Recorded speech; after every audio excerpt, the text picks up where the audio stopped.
message natin sa oras na to is the barriers to prayer, to answered prayer. So, alam na, kakailang naman nakita ko sa So, alam naman natin na, yun nga, pag sinabing barrier, ito yung hadlang, di ba? Ito yung humahadlang sa kasagutan sa ating mga panalangin. So, bago tayo ulit mag-start, mag-pray po muna tayo. Let's pray. Our precious dear Heavenly Father, we continually come in the mighty name of Jesus, Lord God. We thank you for this wonderful message, Lord God, that you have granted to us, Panginoon. We thank you, Panginoon, sa oras na to, Panginoon, na kung saan magkakaroon kami, Lord God, ng malalim na kaalaman, Lord God, kung bakit nagkakaroon ng times, Lord God, bakit hindi nagkakaroon ng kasagutan ang mga panalangin namin. And Lord, we thank you, Panginoon, na sa oras na to, Lord God, from this day on, Panginoon, babaguhin mo, Lord God, ang lahat sa aming buhay, Panginoon, at magkakaroon kami, Lord God, ng instant answered prayer, Panginoon, sa bawat panalangin na binibigkas namin, Lord God, sa iyo, Panginoon. We thank you, Panginoon, sa power of the Holy Spirit, Panginoon, na mag-move, Lord God, sa mga oras na to, Lord God. And we thank you, Panginoon, that after this message, Lord God, we will never be the same again. That, God, Lord God, seal this prayer with the blood and Spirit of Jesus Christ, just name pray. Amen. So, ito pag sinabing barriers to answered prayer, ito nga yung mga mahadlang sa panalangin natin. So, ayun nga, katulad nga ng father, di ba, or mga parents natin, nung bata tayo, pagka humingi lang tayo ng gatas, di ba, pag humingi tayo ng gusto natin, binibigay nila instantly.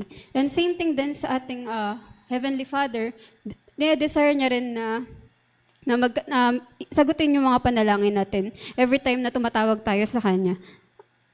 Ako pala.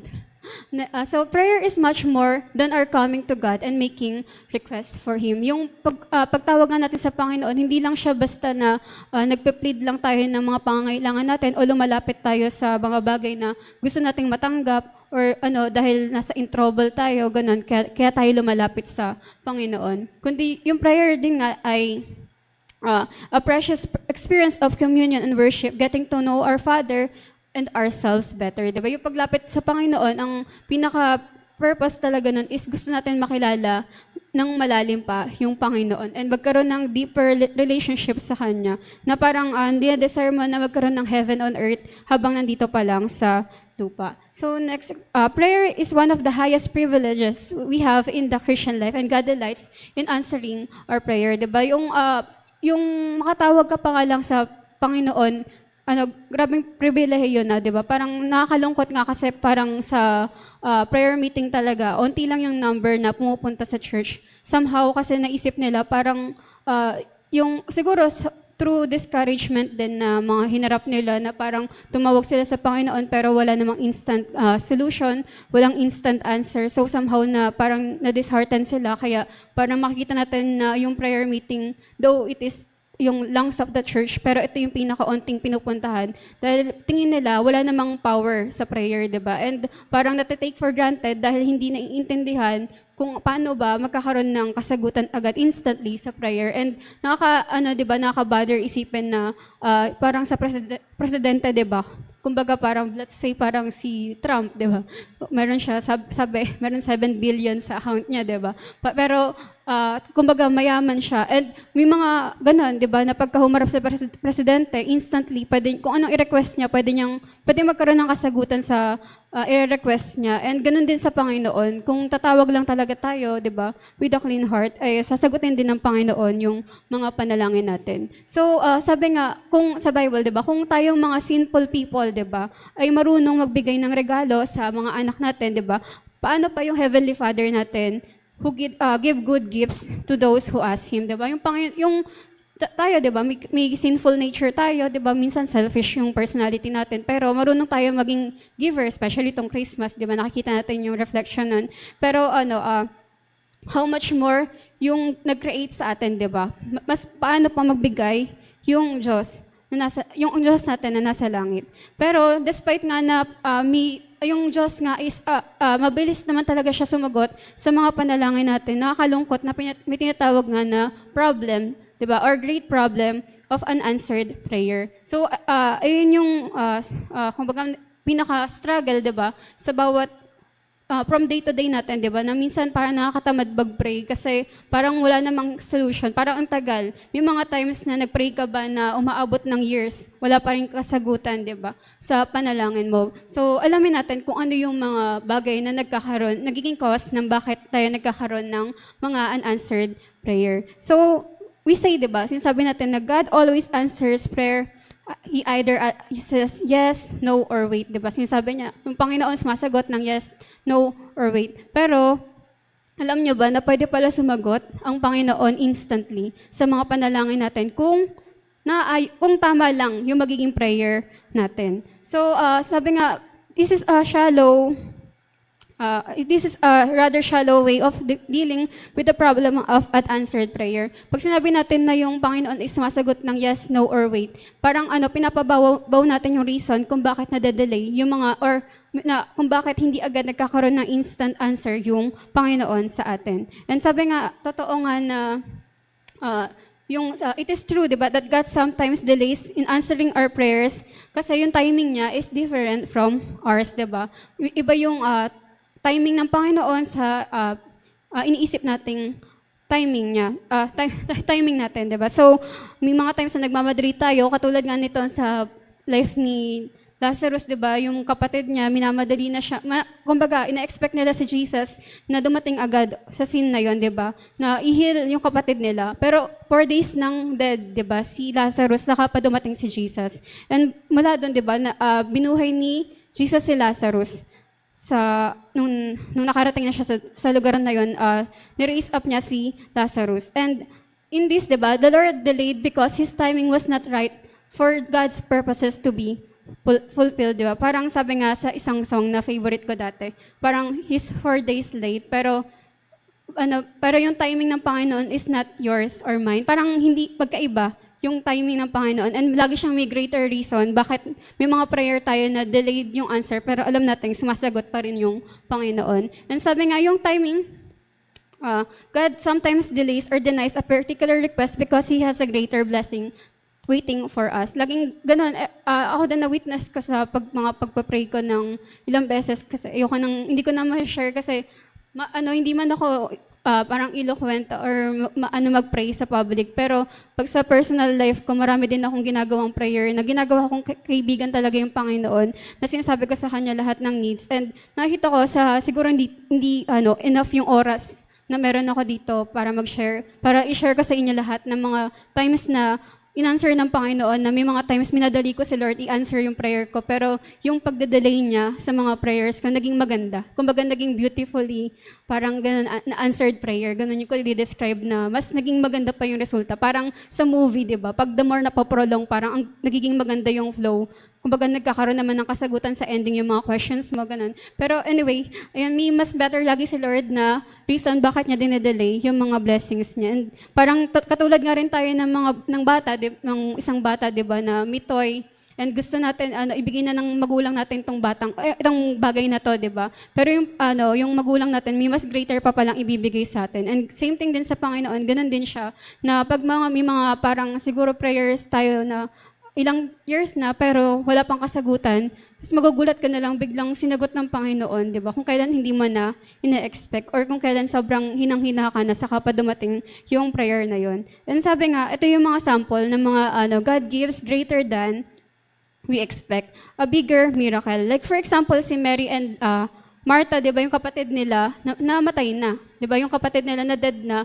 At ang reason is bakit inalaw ni Lord maprolong, mabuhayin. Ay, kumbaga, maprolong dumating, di ba? Kasi hindi lang ni Lord gusto i-heal si Lazarus, kundi gusto niya pang buhayin muli, di ba? Mula sa kamatayan. So nakikita natin doon na may mas greater palang will si Lord na mamamangha yung mga tao. Kung pinagaling lang ni Jesus si Lazarus, walang masyadong issue doon, di ba? Kasi normal na niya yung nagagawa yun, di ba? May mga gumagaling din talaga sa sakit. Pero yung ma-raise from the dead, kamangha-mangha yun at pag-uusapan to the point na up to the present time, pinag-uusapan pa rin tong raising, di ba, of Lazarus. So next, a deeper relationship with Him, di ba? So inaalaw ni Lord sometimes na i-delay yung mga prayers natin na kami nga ni Honey, yung friend ko, madalas kami nagka-call na parang bakit ganun, parang kung kailan tayo, well, last year sabi niya parang, kung last year parang ano na kami, parang ang abundance, ganun. May mga ganun kaming time na parang abundance, pero malayo naman kami sa Panginoon parehas. Tapos kung kailan kami lumalapit, parang tinetest kami sa,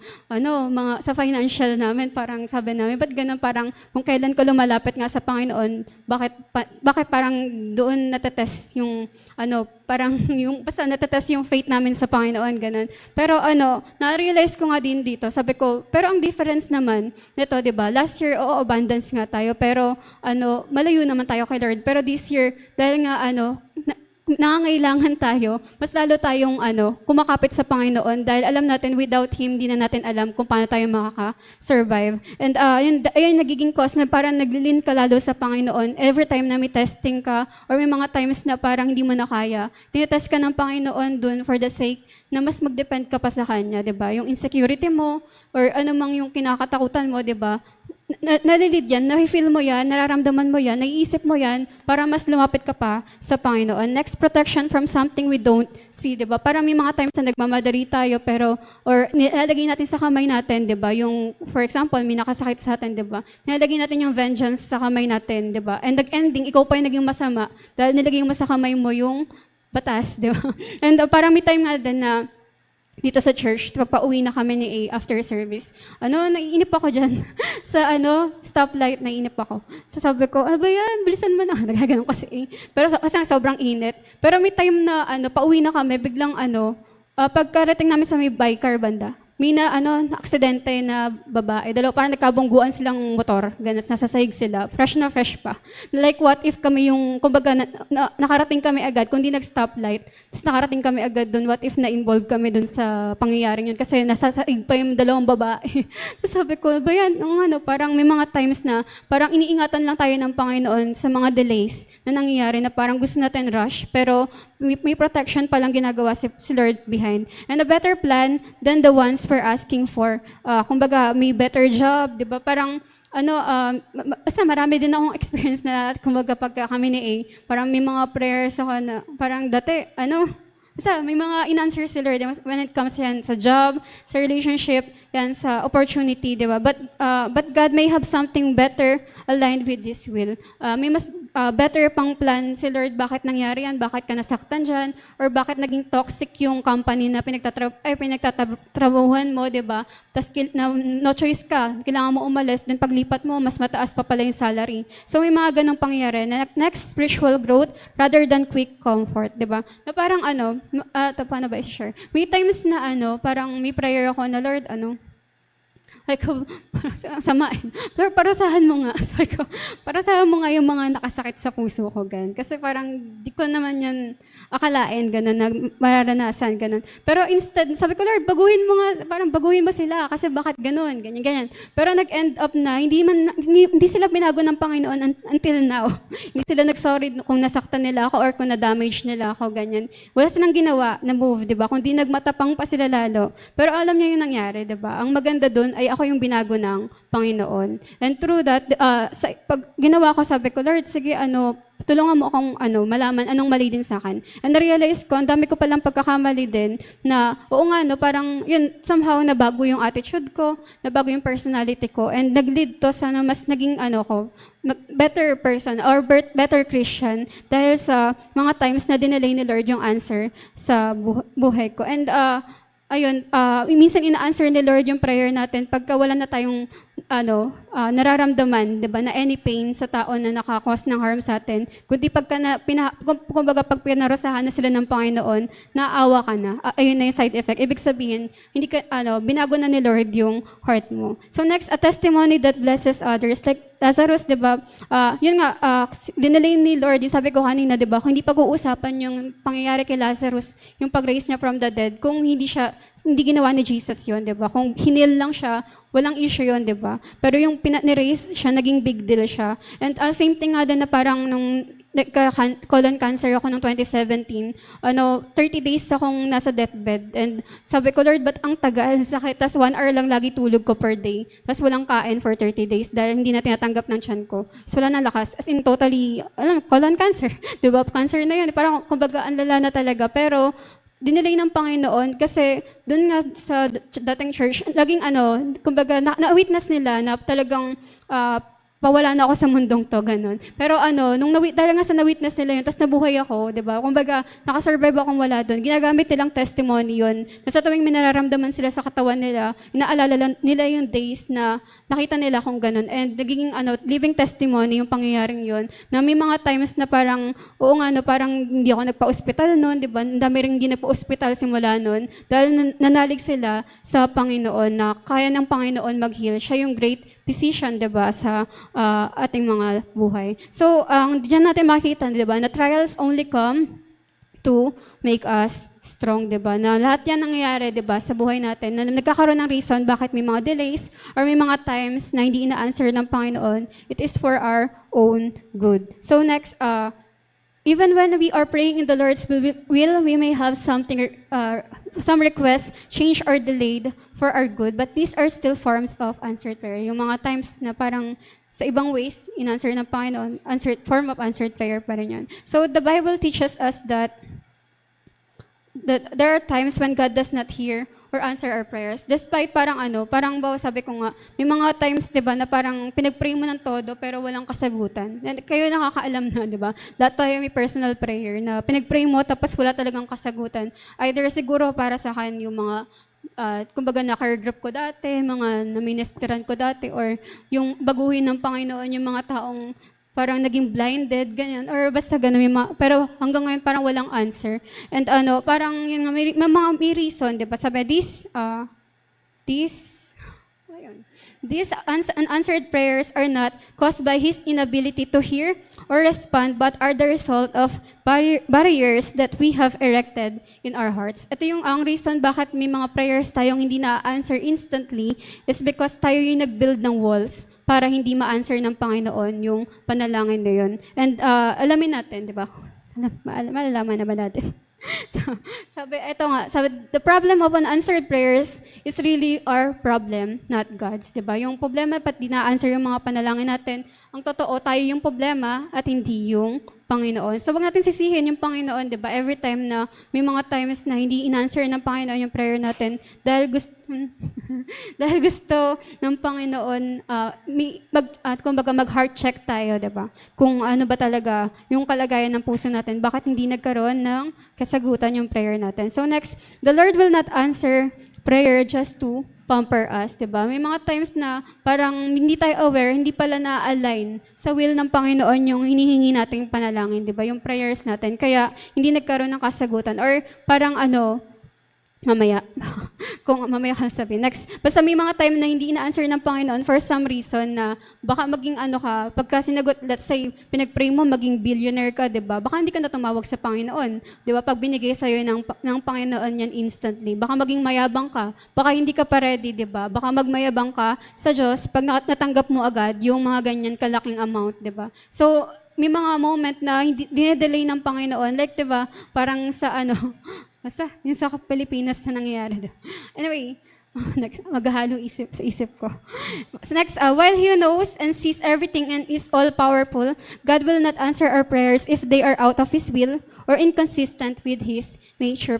Sabi ko kanina, pag hindi na-align sa kalooban ng Panginoon, yung prayers natin, expect na natin na hindi to ma-answer. So sa message na to, isaalamin natin ano ba yung kalooban ng Panginoon. And sabi, what are the barriers? Kung ikaw tatanungin ka, di ba? Ano yung mga barriers o humahadlang sa'yo, di ba? Para magkaroon ng kasagutan yung panalangin mo, di ba? Para magkaroon ka ng parang one union, kumbaga, talagang yung communication mo sa Panginoon is 100% na, kumbaga, alam mong nagkakaintindihan kayo, align yung mga prayers mo according to His will, ganun. So, ano yung mga humahadlang? Check natin kung nandito yun, di ba? Sabi nga, well, the Bible describes the number of hindrances to prayer. Merong 4 na parang causes. Bakit nagkakaroon ng or serious problem to answered prayer, di ba? Ito yung 4 na rason bakit hindi tayo nagkakaroon ng kasagutan sa panalangin. And first is known sin, di ba? Yung mga alam naman natin na kasalanan, di ba? And pag sinabing alam, aware ka na kasalanan yun. And di ba sabi nga, pag nagpe-pray tayo, Lord, patawarin mo kami sa sinasadya o hindi sinasadyang kasalanan. Kasi may mga times talaga insensitive tayo. Hindi natin alam na kasalanan pala yun. Until si Lord na yung mag-rebuke sa atin or i-convict tayo, saka natin malalaman na mali pala yun. Pero may mga known sin, di ba? Na alam na natin, pero ginagawa pa rin natin. Sabi dito sa verse, if I regard iniquity in my heart, the Lord will not hear me. Pag daw nag-regard ako, pag nag-regard tayo ng kasalanan sa puso natin, hindi i-answer ng Panginoon yung mga panalangin natin. So, sabi nga next, tayo ay pinanganak na, born to, may sinful nature na. Talagang pinanganak tayong makasalanan na, di ba? Dahil sa ginawa ni Eva at Adan. And sadly, di ba, na-inherit natin yung ganung sinful nature. Pero iba tong usapan na iniquity or tinatawag na regard iniquity or regarding sin. Iba yung usapan na yon sa sinful pagkakaroon natin ng sinful nature. Intindihin natin mamaya. But then may isang tao lang, 'di ba, na nag-exist ang walang kasalanan, which is si Jesus Christ, 'di ba? Who knew no sin, did no sin, and there was no sin that was found in him. So next, ito nga yan. So next, while we possess sinful natures, di ba tayo nga ay makasalanan, this alone does not hinder our prayers. It is regarding our sins that causes our prayers to go unanswered. So dahil sa mga regarding sins, 'di ba? Sa mga times itong regarding sins, yung pumipigil, 'di ba? Hindi enough na may sinful nature tayo, 'di ba? Alam ng Panginoon 'yon na may sinful nature tayo, 'di ba? Anytime, ang ibig sabihin ng may sinful nature, at any moment pwede ka magkasala, 'di ba? Pero yung regarding sin is ito yung reason bakit hindi nasasagot ng Panginoon yung mga prayers natin. So ano ba yung regarding sin? Sabi, ang regarding sin, the word regard means to know that something is present, to approve it, but do nothing about it. Ibig sabihin, yung regard, alam mong nag-e-exist sa puso mo yung kasalanan, di ba? Alam mong ginagawa mo tong kasalanan to, di ba? Pero inaaprobahan mo, di ba? Inaalaw mo lang to sa buhay mo at wala kang ginagawang pagbabago o hindi ka nagre-repent sa Panginoon para maalis tong kasalanan na to sa buhay mo. Ayun ang ibig sabihin ng regarding sin. Sabi, and if a person is aware of sin in his heart and acknowledge its presence, yet unwilling to face it honestly and do something about it, then God will not hear him when he pray, diba? So, kung alam natin, aware tayo, pero wala tayong ginagawang pagbabago, diba? Hindi natin ina-ask na, Lord, baguhin mo yung puso ko, diba? Alisin mo tong kasalanan sa akin, patawarin mo ko dito. Wala tayong ginagawang act na gano'n, kundi nagdadelight pa tayo sa kasalanan na meron tayo, diba? Ayun yung tinatawag na regarding sin. Sabihin, kaya yung respond ng Panginoon is pag sinabing no, di ba? Pag nag-no yung Panginoon, valid yung reason ng Panginoon bakit hindi niya in-answer yung prayer natin. Kasi, obvious naman, di ba? We are being hypocrites, di ba? Naging hipokrita tayo na, sabi nga, kung sa church, di ba, naglilingkod tayo dito, pero sa public, di ba, ang ganda ng appearance natin, di ba? Pero tayo from behind, di ba? And yan nga, tayo pag nakatalikod na, pag wala ng tao, di ba, pag wala na tayong kasama, na tayo, di ba? Yun nga, parang pwedeng naglilingkod ka, tumutugtog ka, pero pag mag-isa ka na lang, na lang ginagawa natin, di ba? So if we say that we have fellowship with Him and walk in darkness, we lie and do not the truth, di ba? Parang nahahati ka pa sa kasalanan and sa righteousness. So ayan yung tinatawag na wala tayo talagang fellowship sa Panginoon kung nakikipaglaro pa tayo sa Panginoon na pwede ka sa kasalanan, pwede ka sa kadiliman, pwede ka rin sa liwanag. So hindi pwedeng ganun. And next, we are wait lang. We are saying one thing but practicing another. Ayun ibig sabihin ng pagiging hipokrita, or ayun yung mga taong hindi ina-answer ng Panginoon kung nangangaral ka sa church, 'di ba? Pero yung personality mo hindi naman naaayon sa sinasabi mo. So hindi ka pa rin kumbaga kahit anong maging prayer mo is walang kasagutan yan kung walang pagbabago yung puso mo. So saan ka ba tatapat? Saan? Dito? So, so ignoring our sins is a serious offense in God's eyes. For if we say that we have not sinned, we make Him a liar, and His word is not in us. And sabi nga, parang may binabasa kasi akong book, yung book ni Andrea Lotz, na parang nag-ask siya kay Lord ng message kasi 9 days na lang, mag-speak na siya sa 500 plus or thousands na tao, pero wala pa rin message na binibigay si Lord sa kanya. Nagmamakaawa na siya sa Panginoon kasi palapit na ng palapit, parang 3 days na lang wala pa rin siyang message. And sinabi ng Panginoon sa kanya, bago ka mag-share sa ibang tao, i-check mo muna yung heart mo. And na-realize niya na, oo nga, parang dahil nga Christian siya, dahil nga nangangaral siya ng Word of God, hindi siya aware na nagkakasala pala siya, di ba? Parang hindi na pala siya humihingi ng tawad sa Panginoon sa bawat araw dahil feeling niya parang naging natural na lang sa kanya maging Kristiyano. Pero hindi tayo aware, di ba? Yung parang sa one-to-one nga, di ba? Sabi doon na yung paghingi ng tawad sa Panginoon is parang pagligo araw-araw, di ba? Araw-araw tayo bumabaho. And same thing din sa pag-ask ng forgiveness sa Panginoon. Araw-araw din tayo hihingi ng tawad sa Panginoon kung may nagawa tayong sinasadya o hindi sinasadyang kasalanan. So next, ito nga yung danger of being hypocritical. For what does the godless or hypocrites have when God cuts them off and takes away their life? Will God listen to their cry when trouble comes upon them? So, yung Panginoon daw ba, sasagot siya sa mga panalangin ng mga godless people, di ba? Sabi nga, ayan, no, many people today are so busy accumulating material wealth that they ignore their sins and God, di ba? So, nakita natin ngayon, trending na, di ba? Na, cute. Sorry. Trending na, didistract ako. Trending na yung pagpapakita ng wealth, 'di ba? Nakita natin yung mga napahamak, 'di ba, sa yung mga corrupt, 'di ba? Nagpakita ng yaman tapos yun. Anyway, parang nakita natin trending ngayon na magpakayaman, 'di ba? Or bumili ng bahay, lupa, kotse, 'di ba? So mga nagkakayod para kumbaga para sa material things na pangpayabang ba sa mundong 'to.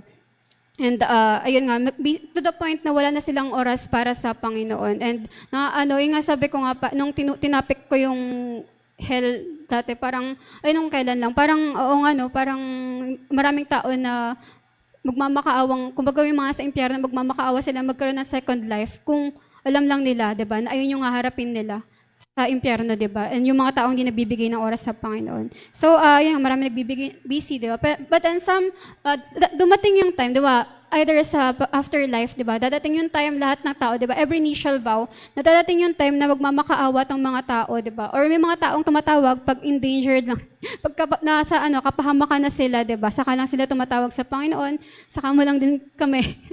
Saka mo lang din makikita sa prayer meeting kasi kumbaga kailangan nila eh. So kailangan nilang magmakaawa sa Panginoon na isalba sila sa situation nila ganyan.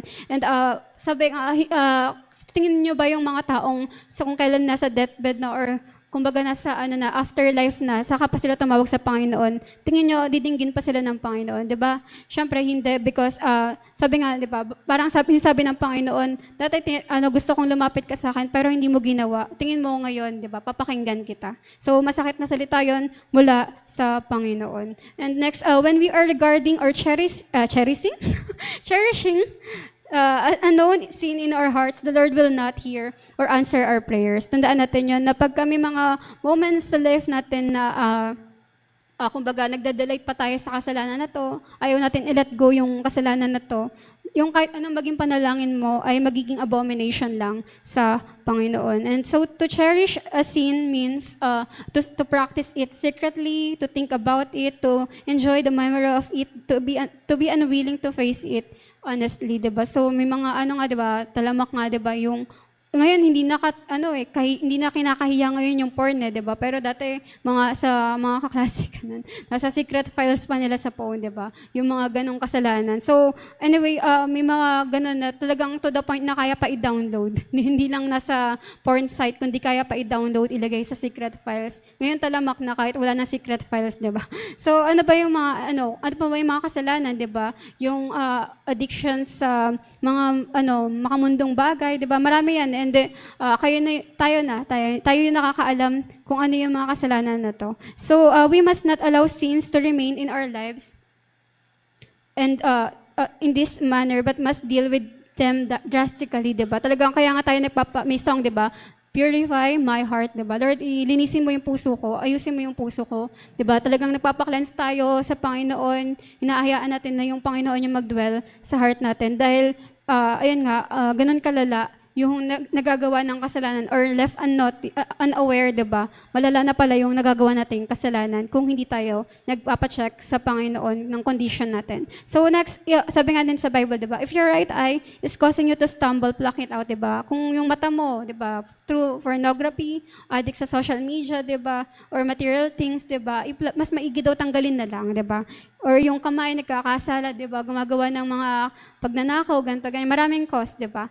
Mas maigi na i-cut it off, di ba? Sabi dyan, not in literal terms, hindi sa totoong gagawin mo, aalisin mo yung mata mo, or puputulin yung kamay, hindi literal, kundi, sabi nga, physical surgery does not produce spirituality. Ibig sabihin, when it comes sa, iaas mo talaga si Lord na talagang mas maigi ka pang wala na lang social media, di ba? Kung nagkukos kang magkasala dyan, mas maigi nang wala na lang masyadong friends. Kaysa pagkasama mo yung mga kaibigan mo, gumagawa ka ng kalokohan. So parang ganun yung sinasabi no, na parang mas magsasacrifice ka na lang kaysa pagka meron ka nito, napapahamak ka naman. Ganun. So instead it means deal drastically with sin before it spreads and destroy your entire being, di ba? So madalas natin na may mention yan sa one-to-one na yung kasalanan nga is dapat i-deal na, yung kasalanan, pag hindi mo yan winasak sa buhay mo, ayan yung wawasak sa'yo, di ba? So, kaya dapat agapan natin na ngayon pa lang, ipawasak natin sa Panginoon yung mga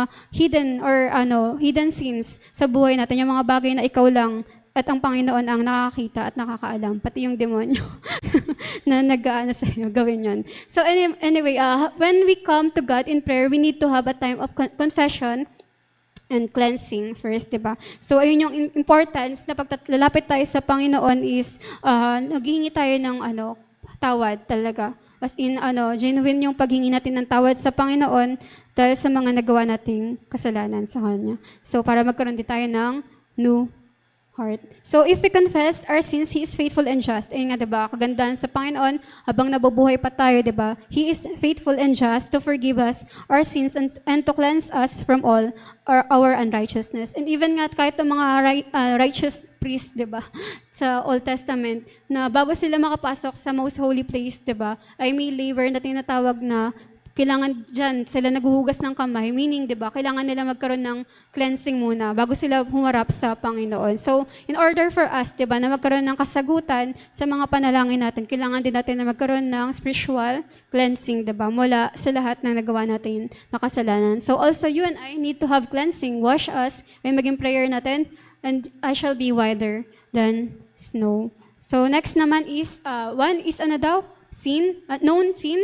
Pangalawa is selfishness. So, ang pangalawa is selfishness. So, when we are selfish in our praying, God will not hear us. Tandaan natin yon na pag selfish yung mga prayers natin, di ba, yung Panginoon ay hindi tayo pakikinggan. So, yan. Kumbaga parang sabi nga dun sa binabasa ko kagabing, parang the miracle of seed faith. Sabi niya dun, parang paano daw ba yung verse na it is better to give than to receive? Paano yun? Parang kasi 'di ba tayo bilang may sinful nature, 'di ba? Mas masaya tayo pag nakakatanggap tayo kaysa nagbibigay tayo. 'Di ba? Mas masakit pag nagbibigay kaysa at mas masaya pag nakakatanggap. Pero ayun nga, mamaya sabihin ko bakit mas masaya ngang magbigay kaysa yung ikaw yung makatanggap. So next, sabi sa verse, what is causing the quarrels and fights among you? Don't they come from the evil desires or lust at war within you? Diba? Ang next verse pa ito, sabi, siguro balik ko muna. Sabi, yung tinatawag dito na, sa isang church nga sabi, na kinakausap ni James, di ba? Isang church to na nagkakaroon ng mga strife, nagkakaroon ng away-away sa loob ng church. So, don't they come from the evil desires, di ba? Lust. Sinasabi dito yung mga evil desire is mga jealousy, inggitan, mga pabidahan, gano'n, gustong pagko-compare, mga ganyan, or mas maging above than anyone else. Ganun yung mga parang pinag-aawayan nila or mga chismisan, mga parang pagiging racist, 'di ba? Parang pag di ka nakain sa amin, ayaw namin sa'yo. Or same principle dapat tayo, ganito ganyan. So, maraming cause na parang or meron dito mas magaling siya magpanalo tapos or meron dito mas inaasahan ng pastor kaysa sa'yo or parang ayun, may mga palasagot, 'di ba, palaaway ganun. Ayun yung mga may mga evil desires kung bakit nagkakaroon ng ganun. May mga lust at war within them. So, ayun yung sinasabi nga dito. Sabi dito, ito pa, dinuktungan pa. Lust in this verse means pleasure. So, sabi, you want lust, di ba? You want lust, what you don't have, di ba? O ibig sabihin, you lust what you don't have, di ba? So, you scheme and kill to get it. You are jealous of what others have, but you can't get it. So, you fight and wage war to take it away from them. Yet you don't have what you want because you don't ask God for it. And even when you ask, you don't get it because your motives are all wrong. You want only what will give you pleasure or lust, diba? Sabi dito, the congregation that James was writing to was having, ito sabi ko kanina, having some painful discussion, division, and disputes. Nagkakaroon ng mga parang kanya-kanyang issue, 'di ba? Yung kinakausap ni James dito. And next, sabi ang parang nagkakaroon probably ang pinaka-issue nila is bakit ito mas ina-answer ni Lord yung prayer niya kaysa dito. Tapos bakit mas pinapaboran ni Lord to, ganyan. Probably may mga na-witness sila na nag-pray naman sila parehas pero mas maayos, mas align sa word of God yung prayer nito, kaya in-answer ng Panginoon. Tapos ito, may pagka-selfish yung prayer niya, kaya hindi in-answer. So nagkakaroon ng issue, nagkakaroon ng commotion. Sabi nga dito, one of the reasons they were divided and were disputing with each other was because they were not praying as they should. They were praying selfishly. So parang na-witness ko to sa dati, 'di ba? Parang dating main na parang may mga times na kahit anong pray na namin, hindi na ina-answer ng Panginoon. And even ako, parang nung dati ginagamit ako ni Lord sa kabataan sa campus ministry, pero may time na kahit anong gawin ko, parang wala ng fruit. Dahil nga sa strife sa loob ng church, dahil nga matindi yung gulo sa loob ng church, parang hindi na iaalaw ng Panginoon na mag-add pa kami ng numbers sa loob ng church, kung ganun lang din, na matitisod yung mga papasok, 'di ba, sa ma-witness nila na gulo. So may mga ganun na, kaya may mga nagiging delay yung prayers natin dahil nagkakaroon ng mga selfish prayer sa loob ng simbahan. And next, well, it is not wrong. Hindi naman masama talaga mag-pray para sa sarili, di ba? Pray God's people to pray for themselves. It is wrong to put our request. Ang mali is so far ahead of God's request, then we become selfish. Ang nagiging mali lang yung prayer natin pag mas nagiging above na yung prayers natin para sa sarili kaysa sa desire natin para sa Panginoon, 'di ba? Para sa kingdom niya, 'di ba? So sabi dito, 'di ba? Sa prayer ng Panginoon, we notice sinabi niya, 'di ba, na yung God's concerns comes before ours. Di ba? Yung sa Our Father, which art in heaven, hallowed be thy name. Thy kingdom come, thy will be done. Nauna yung, parang yung prayer para sa kaharian ng Panginoon. And next is, ito na yun, di ba? Once nakapag-pray na tayo para sa kingdom ng Panginoon, sa mga concern para sa Panginoon, saka natin pwede sabihin na give us this day our daily bread, diba? Saka natin masabi na yung pangangailangan natin pag inuna natin, diba? Yung para sa kaharian ng Diyos. And same thing nga din, diba? Yung sabi sa verse na, seek ye first the kingdom of God and all these things, diba? Pag inuna mo yung para sa kaharian ng Panginoon, lahat ng pangangailangan mo is ibibigay ng Panginoon. So, next, it isn't wrong to pray for ourselves, diba? Even sa Bible, maraming nag-pray para sa sarili din nila, 'di ba? For example, si David, 'di ba? In the book of Psalms, David often prayed for himself for spiritual cleansing, for power, physical protection, and deliverance from his enemies. Nakita natin na mga in-answer naman ng Panginoon yung mga prayers niya, 'di ba? And even si Jesus, nag-pray niya rin yung sarili niya, and si Paul, 'di ba? Pero ito nga, the purpose of prayer, makikita natin kung titingnan natin yung content ng prayer nila. Nagpa-pray sila para kasi 'di ba may teachers training dapat. I-mention ko rin dapat doon na ayun nga, ginagamit tayo ng Panginoon or siguro sa prayer na lang na kaya tayo nagpe-pray is para i-advance yung kingdom ng Panginoon, 'di ba? Not for our own pleasure. Ibig sabihin makita natin yung mga nanalangin sa Bible, yung mga prophet, 'di ba, pag nagpray sila si Nehemiah, nagpa-pray sila para ma-advance yung kingdom ng Panginoon. hindi para sa sarili nila. So, ina-answer ng Panginoon, Lord, help me. Lord, tulungan mo, bigyan mo ko ng right answer dito. Di ba? Parang mga ganun prayer nila. Pero para yun sa Panginoon, di ba? Kaya sila nananalangin. So, ayun na. Sabi, the purpose of prayer is not self-gratification. The purpose of prayer is to accomplish the will of God. Tandaan natin yun, hindi para sa own pleasure natin, kundi para mangyari yung kalooban ng Panginoon sa buhay natin. Sabi nga din dito, God enjoys answering prayers and meeting our needs. Tandaan natin yun, di ba? Nagdadelight yung Panginoon, bigyan ng kasagutan yung mga panalangin natin, pero make sure, di ba, na every time we ask, di ba, na ng favor sa Panginoon, is ginagawa muna natin yung kalooban niya at inuuna natin yung, tawag dito, yung kalooban ng Panginoon sa ating buhay. Sa church or yung para sa kingdom niya, inuuna muna natin yun. So next, selfish praying, however, is not the same as praying for ourselves. Iba yung praying for ourselves.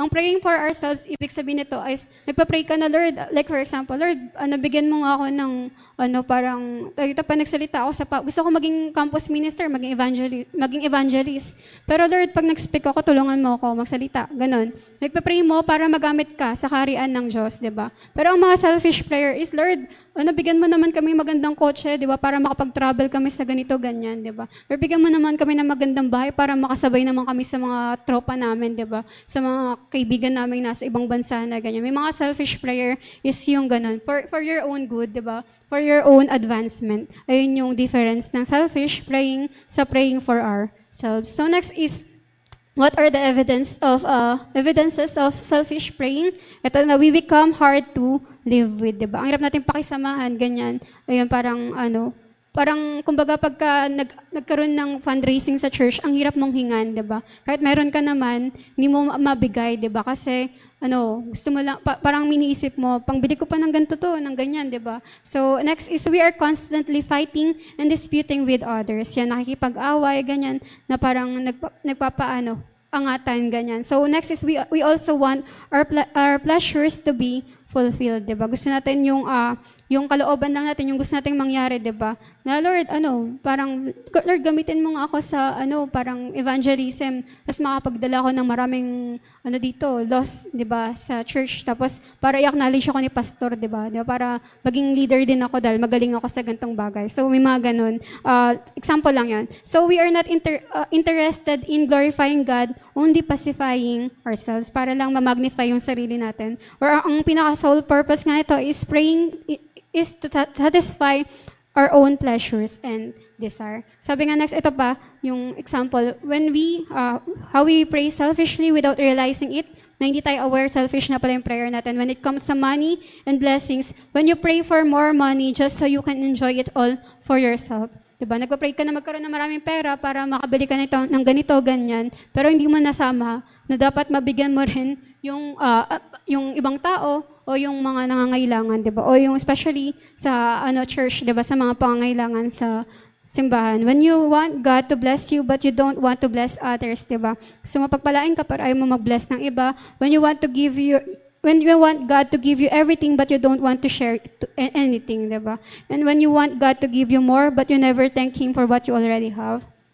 When you want God to give you more even though you won't use it for His purpose, diba? Nag-ask ka pero hindi mo naman gagamitin yung matatanggap mo para sa kaharian ng Panginoon. And next, pride and recognition when you want success only so you can show off, diba? Gusto mo maging sikat, maging successful sa buhay para lang i-acknowledge ka ng mga tao. When you want others to fail, gusto mo mag-fail yung ibang tao para mag-look good ka, diba? Or magkasala yung ibang tao para magmukha kang perfect sa loob ng simbahan. And next, when you pray to win an argument just to prove you're right, diba? Pinagpa-pray mo na, Lord, manalo ako sa parang problemang to o mas pakinggan nila ako, di ba? Para lang malaman nila na mas matalino ako kaysa sa ibang tao, mga ganun. So, comfort and convenience when you want God to change your situation but not your heart, di ba? And when you ask God to give you what you want even if it doesn't honor Him. When you pray for opportunities you want only for personal gain. So next, ito sa summarize na lang. Ang ibig sabihin daw, ito yung mga prayers ay me first, my desires over God's will. Bless me, but don't change me. Or bless me even if I won't bless others. Give me more, even if I won't use it for your glory. Diba? Ayun yung mga ibig sabihin nun. Sabi nga din sa verse na to, pero makita natin, diba, contrary yan. Yung prayer na yan is contrary sa kalooban ng Panginoon. Sabi, do nothing from selfish ambition or conceit, but in humility count others more significant than yourselves. Let each of you look not only to his own interests, but also to the interests of others, di ba? Lagi nating mas bigyan ng halaga, di ba? Lagi nating tingnan yung ibang tao na mas better than ourselves. Ayun. So, sana? Ayun. We pray, ito yung reason bakit tayo nagpa-pray. We pray for ourselves that we might be able to serve others, di ba? Nagpa-pray tayo ng Lord, bigyan mo kaming abundance, di ba? And parang last week din, parang down ng spirit ko talaga. Tapos nag-ask ako kay Lord na parang ilang buwan na ako nagpa-pray, pero parang ang tagal ng answer ng prayer ng Panginoon. Then suddenly, nagbigay si Lord ng mensahe sa akin and nireveal niya yung context, yung nilalaman ng prayer ko na, hindi to na-align sa will ng Panginoon na nag-ask ka lang, di ba, na parang pagpalain ka para sa sarili lang, ganyan. Pero nung tinama ko yung prayer ko last week lang, sabi ko, Lord, sige, nag-ask kami, Lord, na i-bless mo kami para maibahagi rin namin to sa iba. Pero na-realize ko, months ago, parang simula rin nag-start ako ng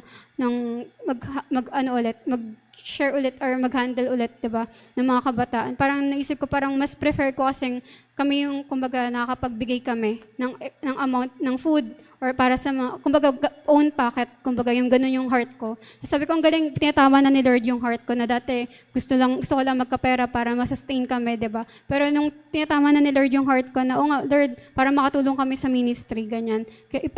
I-bless mo kami para makatulong kami sa ministry. Saka bigla-biglang si Lord nagbibigay ng dahan-dahan. Though paunti-unti, di ba? Pero nakikita namin yung result ng tamang prayer. Na si Lord, nung Monday lang, para nagkaroon kami ng extra and 3 tao agad yung naisip namin bigyan ng seed faith. So hindi namin ginamit muna yung para sa sarili. Hindi naman siya big amount, pero ginawa namin 100%, pinang seed faith namin after namin i-separate yung tithes. 100% binigay namin yun sa 3 tao na ayun nga, parang pinapakita namin din sa Panginoon na, Lord, salamat kasi tinatama mo na yung puso namin. And ayun yung ibig sabihin na ina-ask natin na, ito sabi nga, we ask, diba, we pray for our needs that we might be able to meet the needs of others. Na nagpa-pray tayo na, Lord, i-provide mo yung need namin and maging more than enough. And dati nga parang lagi kasing dun sa bahay, dun sa kabila, hindi pa kami kasal ni A. Dun sa bahay, laging concern namin yon na parang paano kami kakain, paano ganito, ganyan, lahat full time, ganito, ganyan. So parang bilang nagkaroon ako ng prayer na, Lord, ang dami kong gustong gawin para sa'yo. And baka pwede naman na sagutin mo na lang yung panalangin namin, yung mga ikaw na bahala sa pangangailangan namin para makapag-focus kami sa kalooban mo, 'di ba? Sa will mo na makapag-evangelize kami. And from that day on, glory to God, hindi kami pinabayaan ng Panginoon. Mas nag-abound pa. Siguro makita niya sa mga pictures, di ba? Na nagkaroon ng season sa life ng Maglaya family, di ba? Na nag-abound talaga, na mas nakapag-focus kami ng time na yun sa ministry. Dahil si Lord din nagpo-provide. And maging prayer natin yun na, Lord, wag mo kami hayaan matrouble sa mga personal needs namin. Na i-provide mo yung pangailangan namin and to the point na more than enough para makatulong pa kami sa ibang tao. And even kahit may small amount tayo, dapat mag-seed faith na tayo agad. Dahil mula sa maliit na yan, si Lord yung magpapalaki niyan, di ba? So next, yun nga, sabi, and we are confident that He hears us whenever we ask for anything that pleases Him, di ba? Ina-answer ni Lord yung mga prayers na please yung Panginoon, di ba? May song nga nung high school ako, naglalakad ako papuntang school, yung song na, to be pleasing you, this is all I really wanna do. So, ayun yung i-desire natin na, Lord, yung mga bagay na makaka-please sa'yo, ayun lang yung gagawin namin, di ba? So, yun nga, magkakaroon yan. So, and since we know He hears us when we make our request, we also know that He will give us what we ask. Pag according yon sa will niya or napiplease siya sa prayers natin. So next, when we are asking according to the Lord's will, God promises to grant our petition, di ba? Nangako yung Panginoon na kaya niya mag-instant answer sa prayer natin when it is according to His will. Though. So next, the purpose of prayer is not to get man's will done in heaven, but it is to get God's will done on earth. Tandaan natin yun na ayun yung reason bakit tayo tumatawag sa Panginoon para mangyari yung kalooban ng Panginoon dito sa lupa, di ba? Dito sa mga tao na naririto. So next, in searching the scripture, di ba? Sa pagbabasa natin malalaman. Kaya mahalaga nga na nagbabasa tayo ng Word of God dahil dyan natin nalalaman kung ano yung kalooban ng Panginoon. And sometimes, di ba, hindi tayo aware na parang selfish na nga yung mga prayers natin. Kaya mahalaga yung discernment, di ba? Through the Word of God, nadi-discern natin na ito align sa will ng Panginoon. May gusto nga rin akong basahin Bible, yung The Prayer Bible, di ba? Napunong-puno siya ng prayer from Genesis to Revelation. Meron siyang prayer mayat maya sa bawat page nun. And ayun yung i-discern natin na aka-align sa will ng Panginoon yung mga prayers natin. So, we must have the life that's filled with the Word of God. Magkaroon tayo ng life na filled with the Word of God in order to know, para malaman natin kung ano yung kalooban natin. So, ito, dinagdag ko lang to kanina. Nabasa ko lang kagabi. Why is giving necessary? Bakit nga ba mahalaga na hindi tayo maging selfish and every time we receive, nagbibigay tayo, di ba? Kasi nga yung pagbibigay is parang paghinga rin, di ba? Breathing, di ba? Or giving and receiving, di ba? You breathe out to breathe in, di ba? So is your very life for stop either exhaling and exhaling and inhaling, you cannot live, diba? Pag hindi ka nag-inhale, exhale, diba? Hindi ka na mabubuhay, diba? And dapat ganun din yung tingin mo sa giving, diba? Kung hindi ka na magbibigay ng something sa ibang tao, kung hindi ka na magbibigay sa Panginoon, hindi ka na rin mabubuhay, diba? Wala nang papasok na pera sa'yo, wala ka na matatanggap na income kung magiging selfish ka o magiging stingy, diba? Yung magiging madamot, diba? When it comes sa Panginoon and especially then sa ibang tao na nakikita natin yung need nila. So next, in the beginning, sabi nga rin sa Bible, diba, sa Genesis 8:22, may tinatawag na seed time and harvest. Sabi nga, be not deceived, God is not mocked, for whatsoever a man soweth, that shall he also reap, diba? So, hindi lang ito ginagamit sa mga personality, sa character mo, kung masama ugali mo, ay hindi matatanggap mo, ganyan. Kundi sa pagtatanim din to ng Word of God, diba? Ay, ng pag-give sa ibang tao, diba? And especially sa pag-give sa church.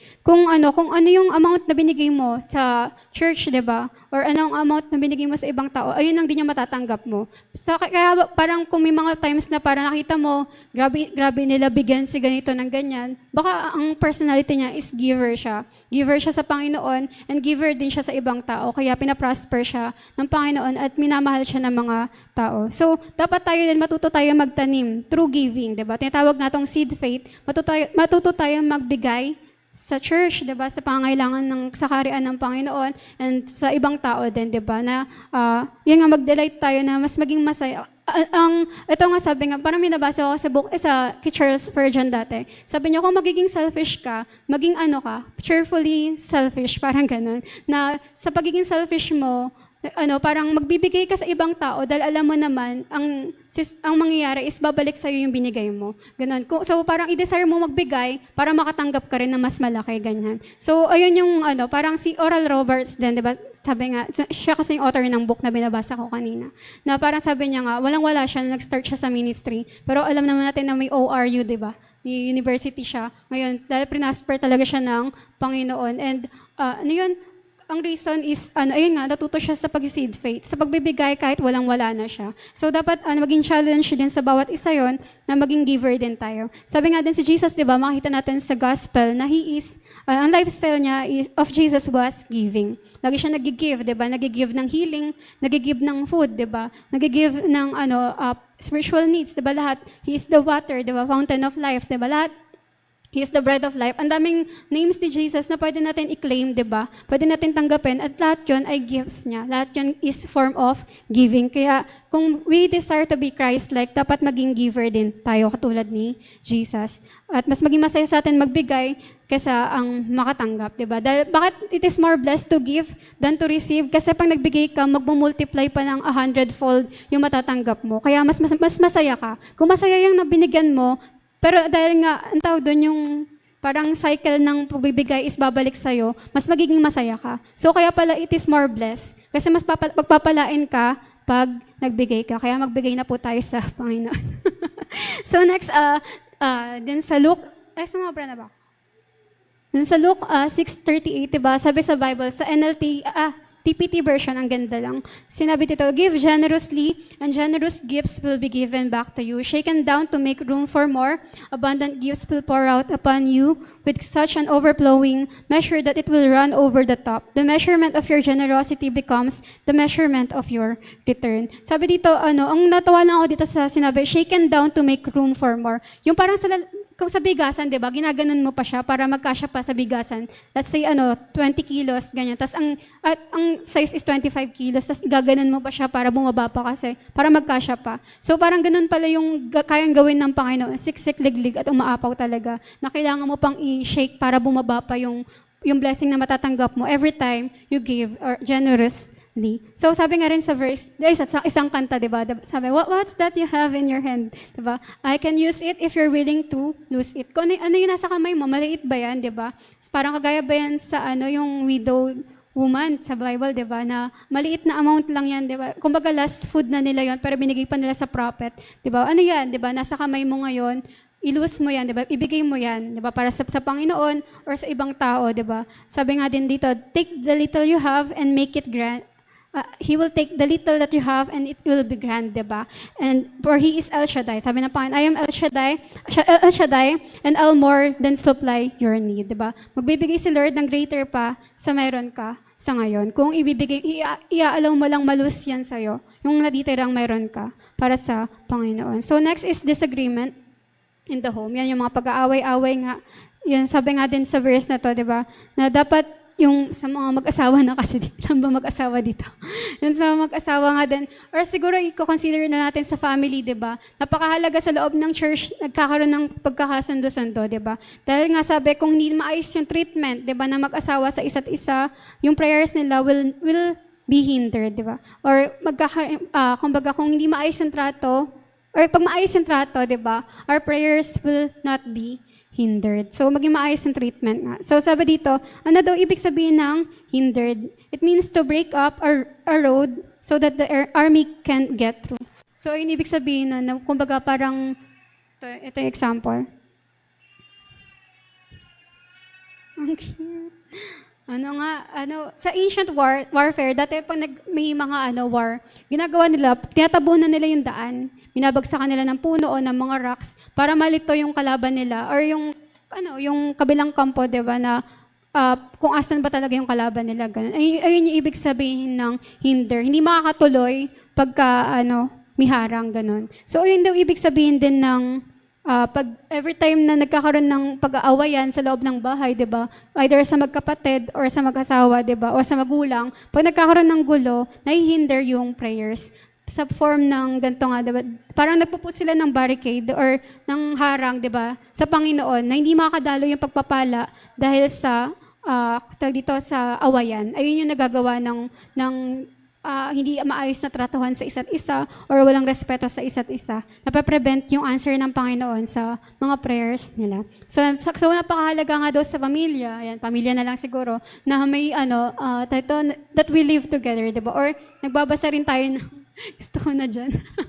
Nagbabasa tayo ng, nagde-devotion tayo together, di ba? So, sadly nga lang, di ba, para makita natin talamak sa mga mayayaman, sa mga artista, yung pag-separate ng mga mag-aasawa, di ba? Or divorce, or infidelity na tinatawag. Dahil nga sa, yan nga, parang lack of devotion sa Panginoon. So napakahalaga, di ba? Laging ina-emphasize ni Kuya Mon nga na yung pamilya dapat may sariling devotion, di ba? May family devotion na tinatawag. So that sabi nga, di ba, yung kami ng bata, naiyak. Ito na. Anong kami ng bata, parang lagi nagpa-pray kami together, di ba? Buong pamilya. Dahil naniniwala kami na a family that prays together stays together. Tama.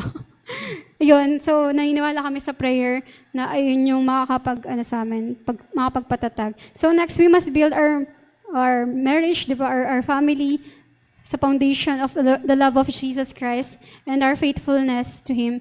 Sabi, any other foundation simply won't last. So yung kung nasa relationship ka na hindi ino-honor si Christ, di ba, hindi ino-honor yung Panginoon, parang nag-uubos ka lang ng oras dyan. At any moment, pwede yang mag-disappear or mawala, di ba? Yung relationship na yan. So next, we must be very careful how we treat each other. Napakalaga na maayos yung trato natin, di ba? If we are not dwelling together, yan nga, hindi magkakaroon ng kasagutan yung mga panalangin natin. And same thing nga din sa loob ng church, di ba? Sabi dito, not only does this hurt the Christian home, but it affects the church as well. Kung ayun nga, kung tayo sa loob ng bahay natin, hindi tayo maayos, di ba? Hindi tayo maayos trumato, expect natin na sa church, ganun din yung magiging, natin, eventually, magiging ganun din yung treatment natin, di ba? Sa mga kasama natin sa loob ng simbahan. Sabi nga, if a pastor, teacher, or church leader is not praying and getting along with his family at home, then his private and public prayers will not go very far, di ba? So, hindi maglalast long yung niya, kung hindi siya maayos sa pamilya niya, kung hindi siya maayos sa personal life niya, hindi siya magiging maganda rin, di ba? Sa public. Hindi rin maging in the long run, yung ministry niya. Dahil kailangan muna talaga i-deal yung character natin, yung virtue natin, di ba? So, next, before we can have revival in our churches, di ba? Dapat magkaroon muna tayo ng personal revival, di ba? First, sa tahanan natin. Kaya, i-desire natin na kahit gaano pa ka-messy sa loob ng bahay, di ba? Magkaroon tayo ng unity, di ba? At matuto magpakumbaba.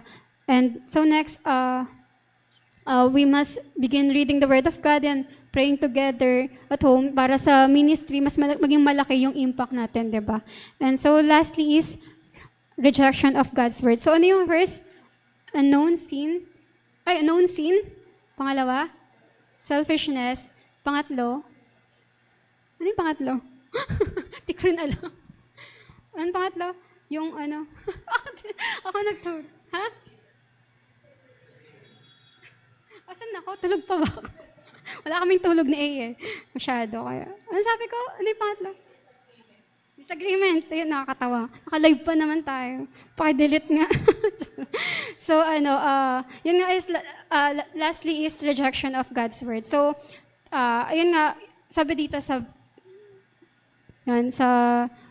he that turneth away his ear from hearing the law, even his prayer shall be an abomination. So, ayun nga, sa mga hindi nakikinig ng Word of God, hindi nagbabasa ng Bible, kahit anong panalangin niya ay hindi, magiging abomination lang, magiging parang kasuklam-suklam sa tenga ng Panginoon, di ba? So, ganun yung halaga ng inaalam natin yung Word of God. So, next, ignoring and rejecting the Word of God is a barrier to answered prayer, di ba? Tandaan natin yan, pag hindi tayo nagbabasa ng Bible, hindi natin inaalam kung ano yung will niya, di ba? So doon natin malalaman yung will ng Panginoon pag binasa natin yung Word of God. So next, the Word of God and prayer always go together. Tandaan natin yan na sa one-to-one wings, di ba?